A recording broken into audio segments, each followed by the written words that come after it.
बीत चुके थे। जंगल फिर से हरा भरा होने लगा था, पर रानू के बच्चों के दिलों में जो वीराना छाया था, उसे कोई मौसम नहीं भर सकता था। भाई गोलू, इस घोंसले की एक एक तिनका हमें हमारी बुज़दिली याद दिलाता है। अम्मी ने हमें यहाँ से नहीं निकाला था, बल्कि अपने दिलों से निकाल दिया था। आज मेरे पास अनाज के पहाड़ हैं, पर अम्मी को खिलाने के लिए एक निवाला भी नहीं। ये दौलत मुझे काट खाने को दौड़ती है।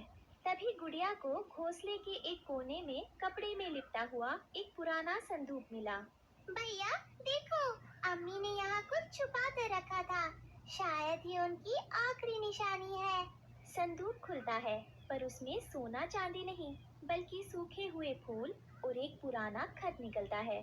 खत खोलते ही रानू की ममता भरी आवाज जैसे हवाओं में गूंजने लगी। मेरे बच्चों, जब तुम ये पढ़ोगे, मैं शायद बादलों के पार जा चुकी होंगी। मैंने तुम्हारे लिए कोई धन नहीं छोड़ा, पर इस जंगल के उस पार एक मुसाफिर खाना बनाने का सपना देखा था, जहाँ बूढ़े और बेसहारा परिंदे सम्मान से रह सकें। क्या तुम मेरी ये आखिरी आरज़ू पूरी करोगे? खत पढ़कर बच्चों का सीना गर्व और शर्म से भर गया। उन्होंने फैसला किया कि वो अपनी सारी दौलत अम्मी के सपने पर लुटा देंगे। गोलू, हम अपनी शानो शौकत छोड़कर अब दूसरों की सेवा करेंगे। यही अम्मी के प्रति हमारा सच्चा प्रायश्चित होगा। बच्चे कालू के पास पहुँचे, जो रानू की याद में गुमसुम बैठा था। कालू चचा, हमें रास्ता दिखाइए। हम अम्मी के नाम का आश्रम बनाना चाहते हैं। हमें अपनी गलतियों को सुधारना है। देर आए पर दुरुस्त आए बच्चों। रानू की आत्मा को सुकून तभी मिलेगा जब तुम किसी और माँ को सड़कों पर मरने से बचाओगे।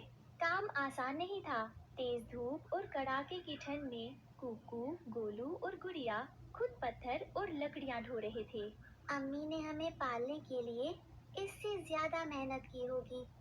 आज मुझे एहसास हो रहा है कि एक माँ का पसीना कितना कीमती होता है। जंगल की चालाक लोमड़ी और वो बाज रानू के बच्चों को सुधरते देख जल रहे थे। इन परिंदों ने रानू का नाम फिर से जिंदा कर दिया है। अगर ये आश्रम बन गया तो हमारी हुकूमत खत्म हो जाएगी। हमें इसे तबाह करना होगा। आधी रात को जब सब सो रहे थे, बाज और उसके साथियों ने आश्रम पर हमला कर दिया। माई उठो, वो फिर से हमें बर्बाद करने आए हैं। आज हम अपनी जान दे देंगे, पर अम्मी का सपना टूटने नहीं देंगे। कुकू और गोलू ने अपनी जान की बाजी लगा दी। इस बार वो डरे नहीं, क्योंकि रानू की दुआएं उनके साथ थीं। तभी कालू और पूरा जंगल जाग गया और सब ने मिलकर शिकारियों को खदेड़ दिया।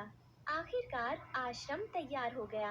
इसके दरवाजे हर बेसहारा परिंदे के लिए खुले थे। आज अम्मी ऊपर से हमें देखकर मुस्कुरा रही होंगी। तभी एक कमजोर और लाचार चिड़िया आश्रम के गेट पर आई।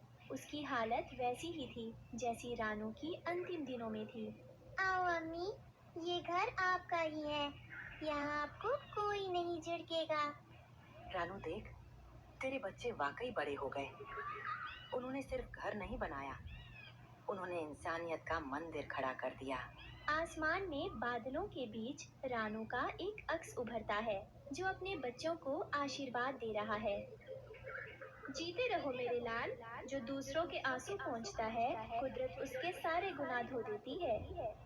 अम्मी, हम वादा करते हैं, जब तक हमारे पंखों में जान है, इस जंगल में कोई माँ बेघर नहीं होगी। गलती करना मानवीय है, पर उस गलती को सुधारना दैवीय है। रानू की कहानी आज भी हवाओं में गूंजती है। अरे बिटिया की कसम, नेकी ही असली मरहम। याद रखना, माँ की दुआ जन्नत का दरवाजा खोल देती है। रानू कौवा जैसे खामोश हो गया था।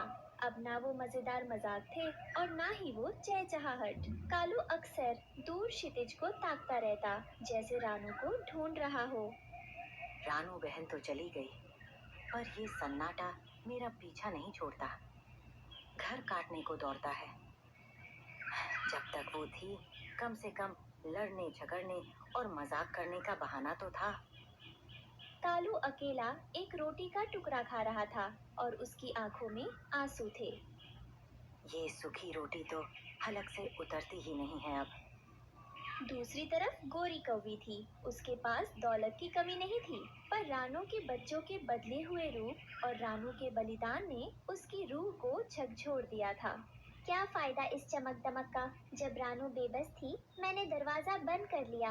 आज सब रानू का नाम इज्जत से लेते हैं और मुझे पत्थर दिल समझते हैं। क्या मैं कभी खुद को मुआफ कर पाऊंगी? आधी रात को कालू को सीने में तेज दर्द उठा। कड़ाके की ठंड थी और कालू का दम घुटने लगा। उसने पुकारने की कोशिश की, पर आवाज हलक में ही दब गई। मदद, कोई है? रानू बहन, शायद मेरा भी वक्त आ गया। कालू घोंसले से नीचे गिर पड़ता है और बेहोश हो जाता है।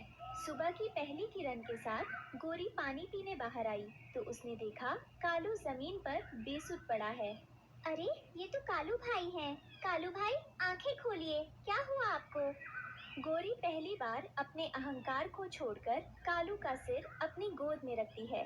गोरी ने सबको बुलाने के बजाय खुद कालू को अपने घर के अंदर ले जाने का फैसला किया। उसने अपनी सबसे नरम चादर कालू को ओढ़ाई। आज मैं वो गलती नहीं दोहराऊंगी जो मैंने रानू के साथ की थी। कालू भाई आपको कुछ नहीं होने दूंगी।